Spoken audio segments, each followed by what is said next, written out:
Okay, good. And then we will see whether we are able to hear the audio properly or not.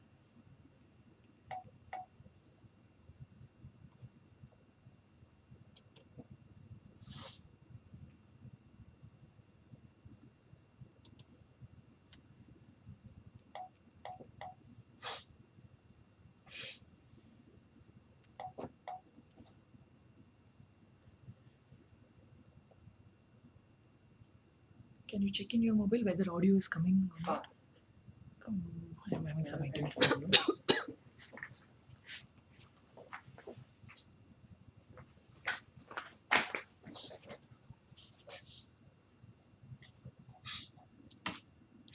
Yes, sir, it's coming. Yeah, audio is coming. Audio is coming? Yes. So you're on now? Yes. So I'm muting, ma'am. Hmm. So we can start, ma'am. We can just start? Yeah, we can start, ma'am. Introduce yourself and then the team. Okay. Okay.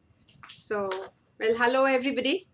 Good evening and welcome to this live session today. So, I have with me, you both can come here. Come. Shobna is here. Shobna Chauhan. Come this side. And we have Ritvik Chakravarti over here.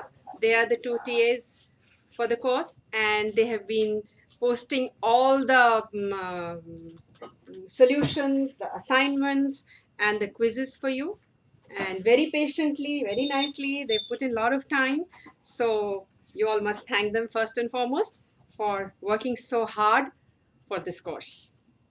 So now I'll be answering some of your questions and these two will come in. Maybe if you want to ask something specific about the assignments or about the solutions, they will come and talk to you. Isn't it? Right. So now I hope you all enjoyed the course, though I know it was a little fast, quick. 3 months is too short a period to learn all that was there in the course, but still I hope that it did help you and your Japanese has improved, all your queries have been answered and you feel more confident and better speaking Japanese. Okay, so well, I have a few questions here which have been posted to me, which were posted earlier. So I have Shalini who has this question: how we will get questions in our final exam? Is it like questions in our assignments? Is choice the right option or subjective questions? Will the questions be in hiragana or in English? So well, your course was in Roman, if I remember correctly. I have used hiragana, katakana and kanji in the lessons, but that is for you to learn kanji and hiragana, to write katakana and hiragana, to practice, to be able to recognize. But overall the course is in Roman. So your exam will also be in Roman. And it is a multiple choice exam as you got your assignments. There is a question and you have 4 choices. You have to read the question properly and then tick the correct option. Most of the time, those are the questions that you will have.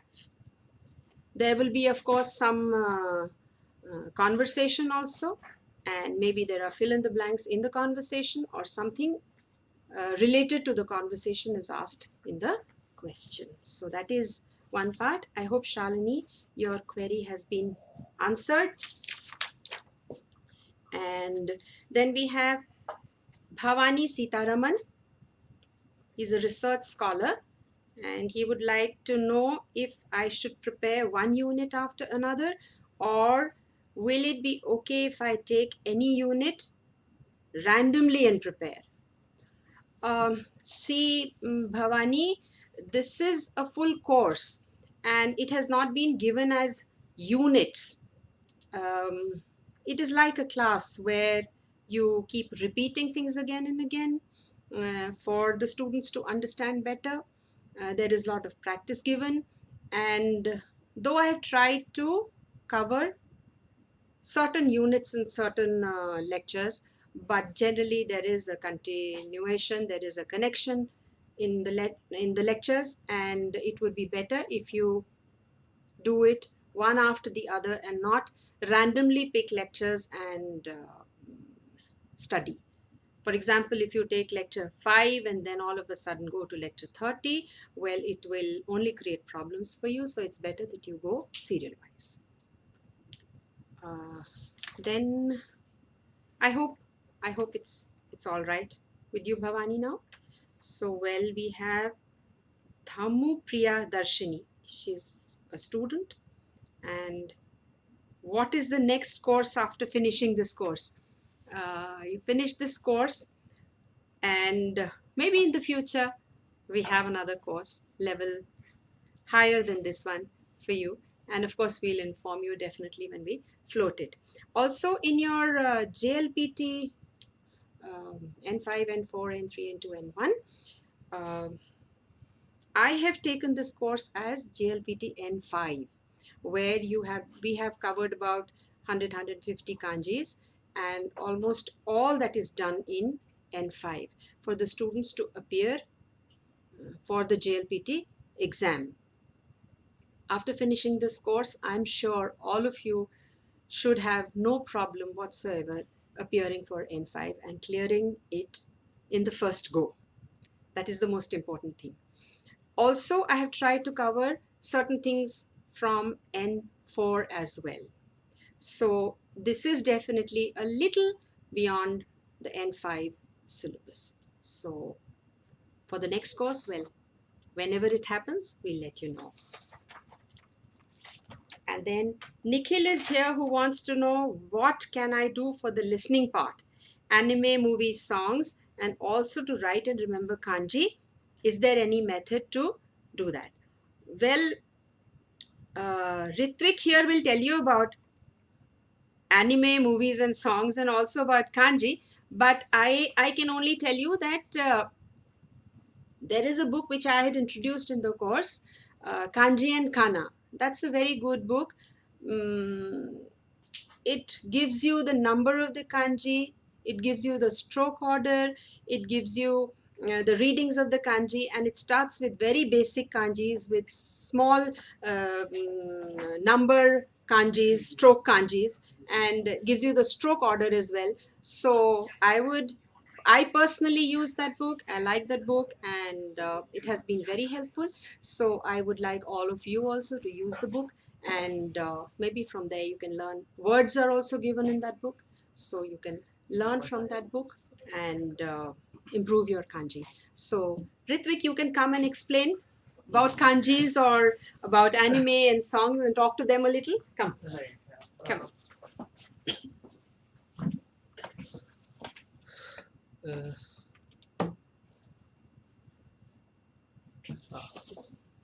This one. Now, you switch it back to Okay. right. Yeah. Right. So Nikhil, so your question really has two parts. That is that you want to know what you could do for the listening part. I assume that you want to know how to acquire the ability to listen to whatever is being said in anime, movies, and songs, and of course understand them. You want to acquire this ability. That's the first part of your question. And second is that you want to develop the ability to write kanjis. So right. So we'll begin the first part. One is that uh,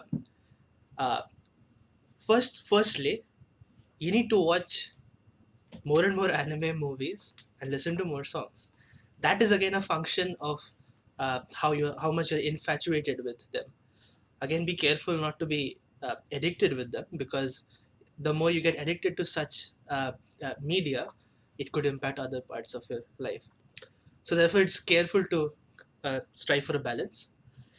Next, in the ability that is required to understand the dialogues in anime or movies or songs is that first you need to understand the various words that are being said. You need to catch the words, right? The pronunciation. The second part is catching phrases of words. That is uh, phrases which are made up of more than one words. And the third part is using the meaning that you associate to phrases and the grammar that you have perhaps learnt in this course to construct the meaning that is being implied by the lyrics of that song. So uh, the only thing that I would say is that whenever you listen to anime or particular songs or movies, pay attention to what is being said. Always try and catch for words which you think you understand. More specifically, there's an added advantage for songs. If there's a song that you like, you could always look up its lyrics. If it's an anime song that you like, then for instance, you could look it up on there's a site called animelyrics.com on which you could look up the lyrics of the song. And it is going to be very useful to pause this song while you listen to it at times and consult the lyrics available on that site and and see what you hear is what you see, right? Once you do this several times, maybe it's going to take a few months or a year, you'll see that you understand maybe 50 or 60% of what is being said in any of these media. Next comes the another activity, which is that you try and listen to songs and translate them for yourself. In fact, you could also listen to anime and translate them for yourself. That does not, of course, require you to prepare subtitles for anime or movies, but do this mentally. The anime or movie that you watch will have subtitles, and whenever you watch something, you are translating it in your head, and you could compare it with whatever you see at the bottom of your of your episode, right? So these are some basic strategies that you could use to improve your listening skills. So at the end, perhaps I would give a list of movies that you might want to watch. Another key thing is to be very curious about these three media. Search for the directors of the movies that you like. Look for the people that are associated with, and find more movies that you could watch. Find more anime that you could watch, more which are relevant to you, right? So now I'll get to the second part of the question, which is how to write and remember kanjis. So as ma'am said, there is Kanji and Kana, a really nice reference book. Secondly, I would say that there are quite a few online resources available. I would like to write their names.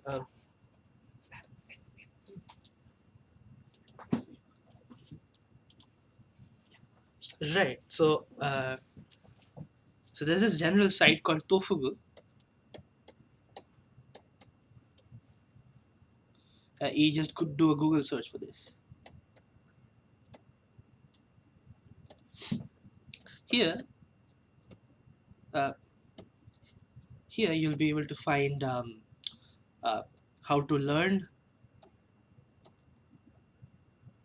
hiragana and katakana really easily. In particular, it gives links to some applets which accelerate which accelerate the process of learning these things, right?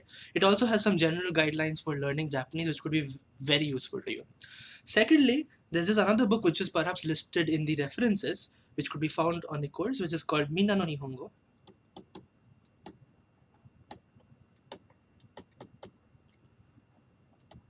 Now, this wonderful series has one book on kanji.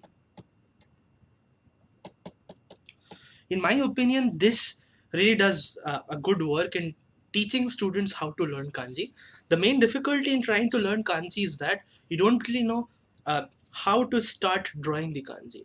In the sense that, for instance, if you want to draw something like Yama, like this, right? So if you notice, I first started with the bottom part, which is I created an angle, and then I created a single line in the middle, right? So there are certain particular shapes in kanji, like angles, like this one over here, and other kinds of shapes. The book, first of all, teaches these basic shapes, and then it allows you to repeat practicing these shapes, and eventually introduces these kanjis in a very meaningful manner. So you could complement this book with the other book, which is a part of the series, which is on Japanese grammar, and in particular the units that we have covered in this course, so as to accelerate learning kanji. So, of course, a key point over here with which I would wish to wrap up is that use methods which involves spaced repetition. Which means that once you learn a specific set of kanji, let's say uh, 10 a week, 10 a day, you could also go for 20 a day if you're very enthusiastic. And then once you have covered, let's say 5 or 6 sets, maybe that's maybe whatever you cover in a week, do not practice them for, let's say, 3 or 4 days. You give a space and then repeat them after 3 or 4 days. Now adjust these spaces as you like and keep repeating them thrice or maybe more than that. Spaced repetition methods allow you to memorize ways of writing kanji really well. So try and implement these methods. Find more about these on Tofugu. So and finally,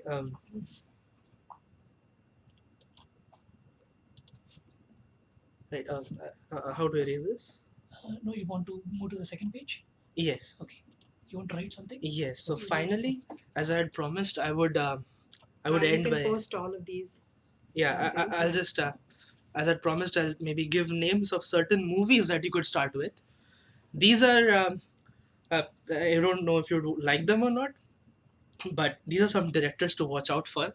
So you have Naomi Kawase. It's a person from Nara, really nice woman.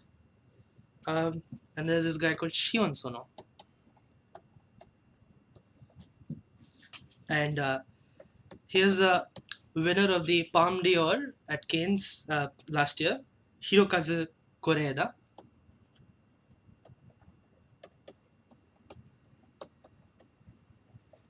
So in particular, you could watch Aruiteiru. Aruiteiru. Over here, you could watch Moe no Suzaku. Over here, uh, you could follow up. You could follow up on Ai no Mukidashi. Over here, of course, these are perhaps a bit more difficult. You could always go for anime adaptations. Pick your favorite anime like Death Note, Chihaya or whatever, and you have these adaptations which are made every year, which are much more simpler. Yeah. So thanks. Okay. Thank you, Ritvik. I'm sure the boys are very happy. You've given them a lot of information and all these directors and anime people, animation to watch and see and practice. Of course, as Ritvik said, and I have also posted it in the course as well, in the course material, there is Minna no Nihongo. It has 4 parts. This lecture series that I have given has Minna no Nihongo from lecture 1 till lecture 26. And there is a lot of information there. Lot of kanji is also given there. You can practice from the lectures itself. See the kanjis every day, as Ritvik said. Space them a little. And of course, Ritvik was a little enthusiastic and he said you can have 20 kanjis in a day, which would be a little too much for all you new learners. So have about 5 kanjis, do words with those kanjis, join those kanjis with other kanjis and practice. And the easiest way to learn kanji is learn the word and then the kanji. For example, you have densha, denwa, denki, genki. All these simple words are there, hitori, futari. So instead of learning single kanji characters, learn the word and from the word, learn the reading as well as the character. So that will make kanji learning very interesting and very quick and fast. And as Ritvik said, space them. That is the most important thing. Don't practice too many kanjis in one day and don't keep repeating the same kanjis every day. Leave them for a while, do other kanjis, then after a couple of days, do the kanjis again.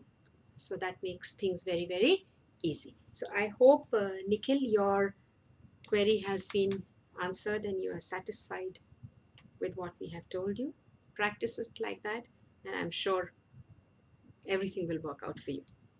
So now we have another question here from Snehal Sahu. Sorry. She has asked that can we have a practice question paper be sent to us? It would be highly beneficial for us to prepare for the upcoming exam. So yes, I would actually love to give you a paper, but I think you have enough assignments which have been posted every week to you to practice from, one. And two, also the most important thing is that the NPTEL has, as Some Murli policy. has been telling me here, he is the gentleman who manages everything at NPTEL. So he has told me and informed me that we cannot post um, Previous year's question papers. previous year's question papers, and so you have to look at your assignments, see the exercises that I have given in your lessons. I have given the answers to those exercises in the next lessons. There is lot of practice material for you in the course itself. Do that, and I'm sure it'll help you in your exam. The exam is simple. It is a multiple choice question paper. The questions are not lengthy, only maybe a little tricky. So try to do your lessons well. Go over them, practice everything, and I'm sure you will do well. Then we have another, I think, question from Manjeet Kaur. So the query is, how can I build confidence while speaking to Japanese people? I know what to say, but become blank in front of these people. So this is a common thing, Manjeet. Please don't get worried about it. But I would like to tell you one thing, and please keep it with you all the time, not only for this course, but even for other things that you are going to do in the future. See, you are learning a language. You are learning a new language. You are not in that environment. You haven't met those people. But what are you doing? You are making an effort to learn something which you are not comfortable in. You have never experienced a Japanese talking, or maybe never talked to a Japanese. So the idea of learning a new language itself is something very great. You have made that effort. You have taken that first step to start to learn something where you're not comfortable, and I think that itself is a big thing that should give you a lot of confidence to go further and do well in the language. Also, if I tell this to all the students in class as well, you should look at a child, a small child of 2 3, when the child is just starting to speak. So what is the kind of language that the child speaks? All kinds of words jumbled up, and whatever comes to the child's mind, the child says and speaks. And it is our job, the parents' job, the people around the child, to understand what the child is saying. So that's exactly how you are at the moment. You all may be doing your PhDs and maybe doing a job, maybe doing graduate studies, whatever. But still, you're learning this language and you are in the very basic stage, beginner stage. So just think of yourself as a child and speak whatever comes to your mind. Whatever word that comes in your mind, you just try to say that, and that itself will give you a lot of confidence. So don't get flustered in front of Japanese.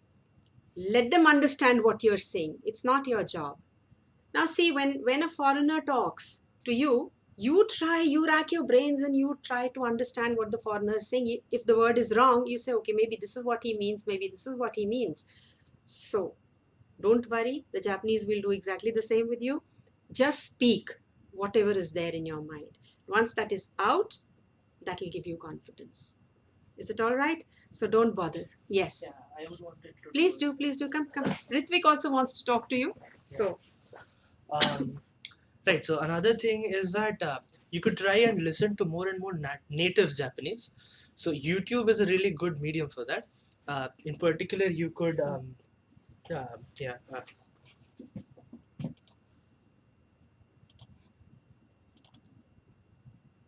Right.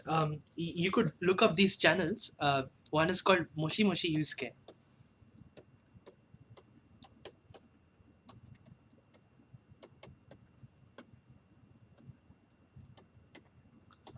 Right. Uh, there's another channel called Ask Japanese. There's this called Sambon Jiku.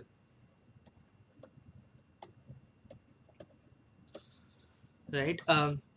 So basically, when you search for these channels, you'll find that each of these channels involve. I mean, have these YouTubers who are mostly Japanese who uh, either walk around in the streets talking to actual Japanese people, asking them several questions which might be of interest to you, or just showing you what Japan is like, uh, uh, having conversations with, having many of the conversations that you have probably read about in your assignment. That is, for instance, conversations involving some tencho, I mean, some departmental store manager, or some Eugene that this person meets on the road, etc. It's a really great idea to listen to more and more native Japanese. This is going to, well, at least give you some confidence that when, if at all, there comes the really great opportunity of speaking to a Japanese, you are well confident. Secondly, try and do this. Stop thinking in English slash Hindi slash your native language whenever you feel like it. Try and start thinking in Japanese. Do not think in any other language. It'll be very frustrating in the beginning. Your head will start hurting after 5 minutes. But if you keep, again, repeating this thing after several spaces, if you if you do this hard enough, uh, then after some time, maybe, okay, this could be again a few months, you'll start noticing that naturally you're starting thinking in Japanese from time to time. Yes, this will happen in the sense that you'll be switching from one language to the other. You'll start thinking in Japanese sometimes, you'll start thinking in English sometimes. Once you keep doing this, you'll see that it'll be much easier to respond to questions, not necessarily which are being asked to you by a Japanese, but also in videos that you watch. You'll be able to converse with yourself in Japanese, that is, speak to yourself in Japanese. And this is another critical ability that you'd want to acquire. So, yeah, do as many YouTube searches and Google searches that requires. Yeah, thanks. Okay, so basically, what he means is that you should start translating from one language to another. Start thinking in Japanese. That is the best thing to do. So, that is Manpreet, Yes. isn't it? Do we have another question? Yes. Ebenezer Ruth has asked, Okay. will the questions be in Okay. Romanji in exam? Okay, so Ebenezer, I hope I pronounced your name correctly.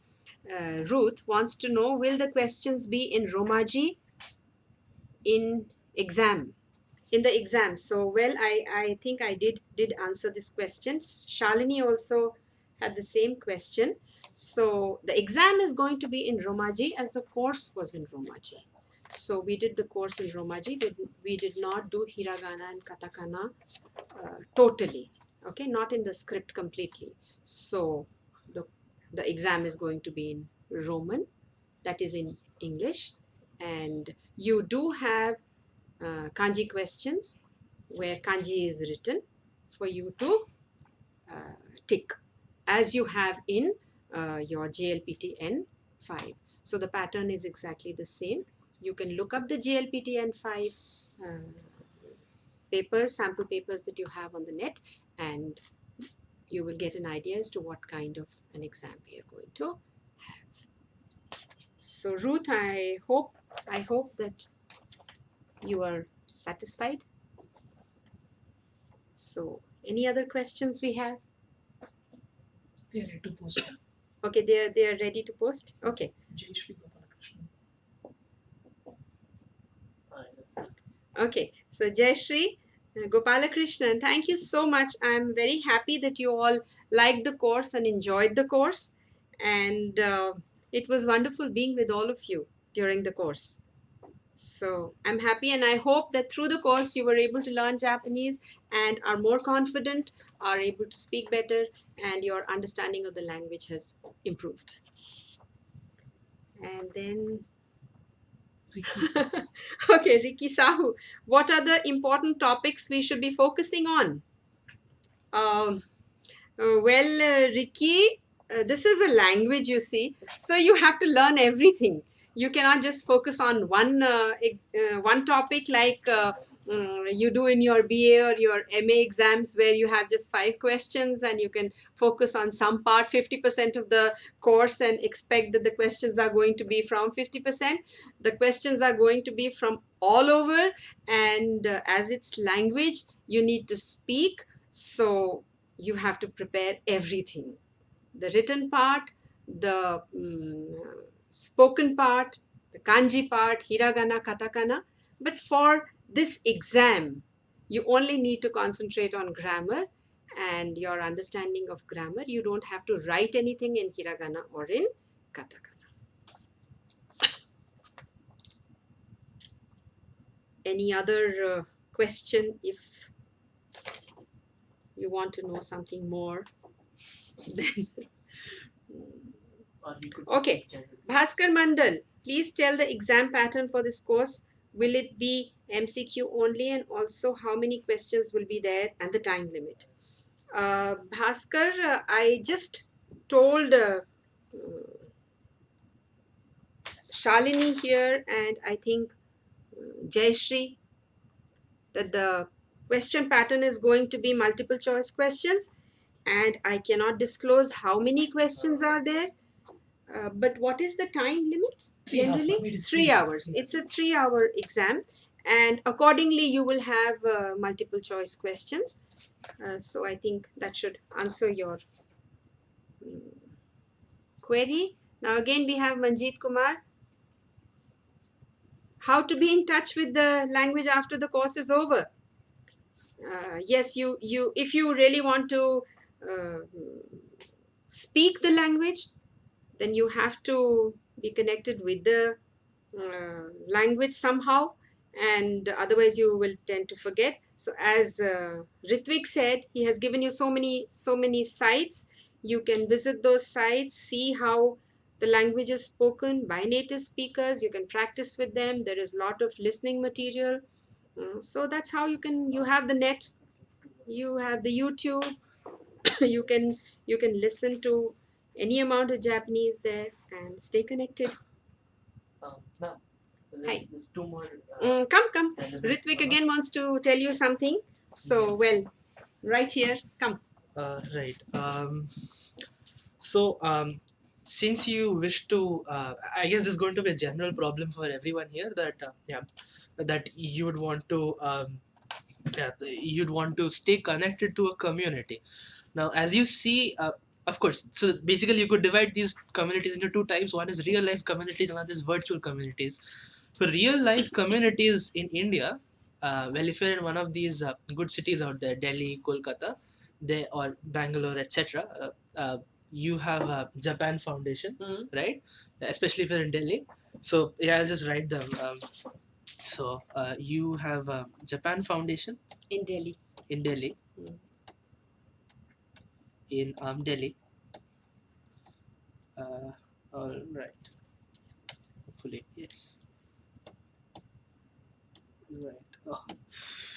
Oh. Right. And You have Nihongo Center where they teach Japanese in Delhi. yes. So basically, Yeah, language schools. Language schools are there. Then I Yeah. can have the Japanese In major cities.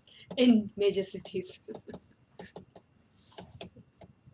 So yeah, they'll be probably a bit more expensive, but don't shy away. If you're interested, do enroll. Absolutely. And right, these are some real life communities, and of course, you could always ask your friends to register for this course next time, and so that you have more friends to practice with. Uh, and finally, I'll go to the virtual communities. These are the kind of communities that will be most useful to you, I believe. So yeah, virtual communities. Right. So as you know, hopefully many people here know about Reddit. Nevertheless, I'm going to write it. you have reddit.com. Create an account. This is just like Facebook, more anonymous. And you have something called, in Reddit, you have different subreddits devoted to different topics. There's this particular subreddit called Learn Japanese. So it's R, hopefully, slash like this, Learn Japanese.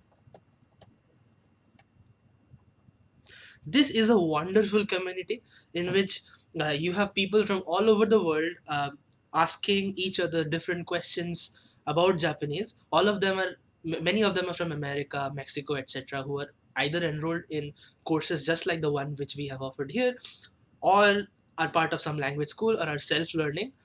Uh, there'll be many questions. You'll be able to learn about many new words, many grammar patterns. You'll also be able to interact with many people who are experts on this.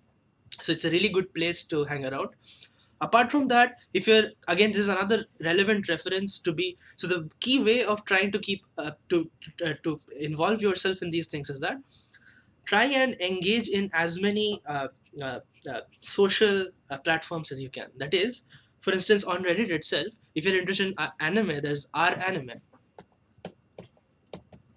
Similarly, there's stuff for manga, there's stuff for Japanese music, there's stuff for Japanese movies too.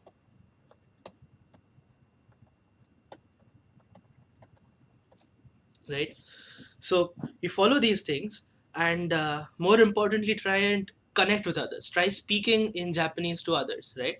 You could, for instance, we have. I believe it is this course is very much more than sufficient for you to start speaking some basic Japanese, polite Japanese. For instance, if you're on YouTube, you're on some YouTube channel, you'll see that Japanese songs, these Japanese songs on YouTube, which are proper songs, will be, I mean, that the captions will be in Japanese. You'll find loads of Japanese comments in there. Don't shy away from interacting with them. Of course, remember to be polite, as has been stressed over and over again in this course.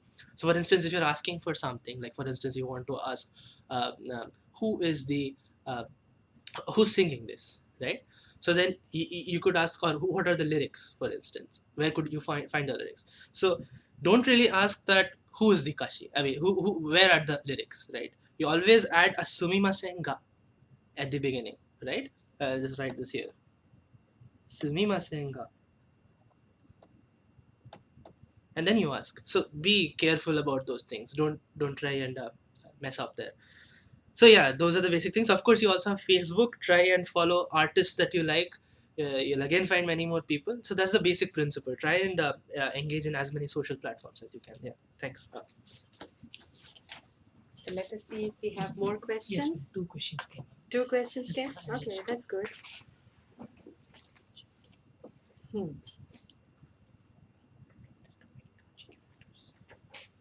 Okay. Ma'am, how to practice Jai Shri Gopalakrishnan, isn't it? Ma'am, how to practice combining kanji characters. So see, now you cannot randomly combine kanji characters, isn't it? So you have a word and then you have a kanji for it. So that is why initially you learn the word and then you do the kanji. For example, you have hitotsu, or you have hitori, or you have densha, as I said earlier. So you practice den and sha separately, but it is easier if you practice densha together, the kanji together, and from the word that you already know. So then you don't forget the word, you don't forget the kanji. That's how you would start joining kanji characters. So you have a number of words. Start with dates, start with day, start with time, start with the counters in the beginning. Start with very simple basic kanji characters, and then try to join other kanji characters to them, as you would be knowing a lot of words by now. So that's one way of joining kanji and learning kanji. I used to forget the stroke order of kanji and even kana script. Is it a problem? Is it a problem? Yes. Manjeet, this is a question from Manjeet Kumar, And yes, you need to learn the stroke order of kanji, as I have told you in your last lessons. Kanji learning is made simple and easy if you learn the stroke order. If the stroke order is not correct, you will one, forget how many strokes are there in a character. You will never be able to locate the kanji character in a dictionary, because it is divided, as I told you, by stroke order, by radical, by the reading of the kanji character. So if you do not know the stroke order, you do not know the number of strokes, you do not know the stroke order, then it is very difficult for you to even look up the kanji in the dictionary. And another thing that I have also told you in your course is that if you do not know the stroke order, you just might very easily miss a couple of strokes in the kanji. And that would lead to a lot of problems, because one stroke, if you reduce from a character, maybe something else is made and the reading is completely different from what you know. So stroke order is important and you have to learn the stroke order. And another reason for doing the stroke order is that if you know the stroke order, you know what is the last stroke, and then easily you can go to the next kanji on the right side. So that is also very, very important. So Manjeet, you have to learn the stroke order, come what may, however difficult and however troublesome that is. Anybody else wants to ask any more questions? So well, I hope that you all do not have any queries now, and you're all ready. Oh no, I think. Okay, that's very nice of you, Manjeet. Thank you very much. And I hope that all of you enjoyed the course and learned something from there, and are more confident now, are not shy at all, will speak to Japanese whenever you get an opportunity. Don't run away, don't bother whether you're speaking correct Japanese or incorrect Japanese. Just speak. That should be your aim, to speak Japanese. Whatever comes to your mind, you just say, speak out aloud. As you are not in my class, and the one thing that I say in class is that whatever comes to your mind, speak loudly so that it can be heard by you. Your diction is all right, your pronunciation is correct, and it gives you confidence. Okay, so well, where can I find more katakana words? Jayashri, all English words are katakana words, and you can just write those words in katakana. Any English word. It could be your names, all country names, all our names. So many other words in English you can just write in katakana and practice. And that's the way you will learn katakana also. So that's where we are.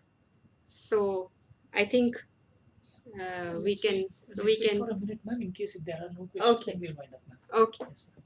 So in case you want to ask anything else, well, I'm right here. May not be course specific. Huh?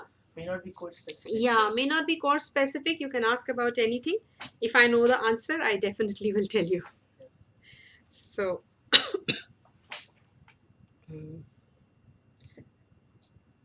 so what else can I tell you about Japanese? I've already talked so much in the course. Already so much of talking has been done. You could have a So- mock conversation. Uh-huh. You could have a mock conversation on them. So well, I think we should wind up now. We'll wind up. You all are through with your questions, and I wish you all the very best for your exams, and also for the future. I hope that Japanese helps you, and you continue your interest in Japanese as you have here in the course, and enjoy learning more Japanese, and maybe sometime in the future even go to Japan and enjoy that wonderful country. So, Isn't it? you tell them about the next scholarships. They could take up undergraduate education in. But I I maybe you have a better idea of the Met scholarship. I am not very. I mean, after they do this course, Could they? they could probably appear for more JLPTs. JLPTs they can, yes, after the course. That's what I said in the beginning, that you all can appear for JLPT N5, N4 also, because a lot of things are covered in this course which are from N4. And if you do as the course, as in the course I have done, you should be able to speak Japanese now confidently, smoothly, without too much of grammar for you to learn and think when you are talking. And as Ritvik said, translations are bad. You should stop thinking in English or in Hindi or whatever your mother tongue is. Stop translating. Start thinking in Japanese gradually. At least you can start with using all the phrases that we have done, all the expressions that I have told you in the course. You can start with that. And sorry, a simple one would be just saying Ohayo gozaimasu every day in the morning, saying arigato every time instead of thank you, and konbanwa instead of good evening. So, and moshi moshi on the phone, which is very, very simple. So, small things you gradually start, and as Ritvik also said just now, sumimasen, anytime you request somebody to do something, always say sumimasen. So all those things, if you start doing gradually, you start thinking in Japanese, and that is what is most important, because all the time translations do not work. So that is the most important thing when you are learning a language. Start thinking in the language, and I wish you all the best. One more question has come in the in the meantime. Thank you, ma'am. Hope we can get more advanced courses on Japanese from you. Yes, I would love to, and whenever in the future I have a course ready, definitely will let you all know, and you can register for the course. So, okay, bye for now, all of you. All the very best for your exam, and do well. Bye bye, and thank you very much. I enjoyed the course very much, and I hope you all did also. Thank you. Thank you so much, ma'am.